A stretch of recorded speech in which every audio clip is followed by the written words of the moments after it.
We're going to take a hickory plank, just wipe the water off the top of that a little bit, the excess water. And we're going to do a pork tenderloin or pork center cut loin fillet.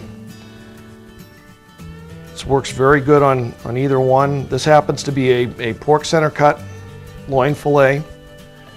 It's got a little bit of fat on it, so we're going to go fat side up on that. That's already got plenty of salt and marinade on it, but we're just going to add a little bit of a pork rub onto the top of that for a little bit of color and a little bit of additional flavor. We'll seal that up on top and make a nice crust. And that's all ready to go.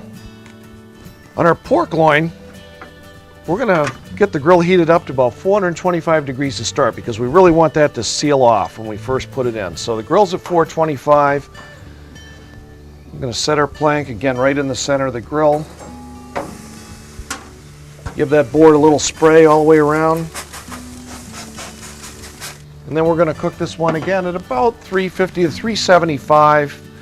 Now we're going to let that pork loin roast on that hickory plank for about 40 to 45 minutes. What we want to achieve is an internal temperature right in the center of that meat of about 160 degrees.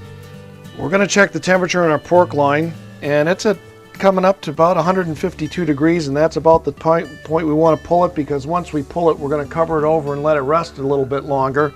It'll continue to climb for a little bit and should turn out just perfect, just where we want it. So we're going to take a rag and hold the other end here while we pull that off using both hands. Take it inside and cover it with a little tin foil and let it rest.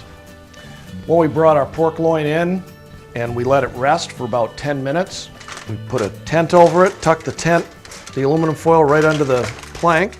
We're just going to take that off of the plank to carve it. We wanted to let that rest so we hold all the juices inside, and I'm just going to slice that up.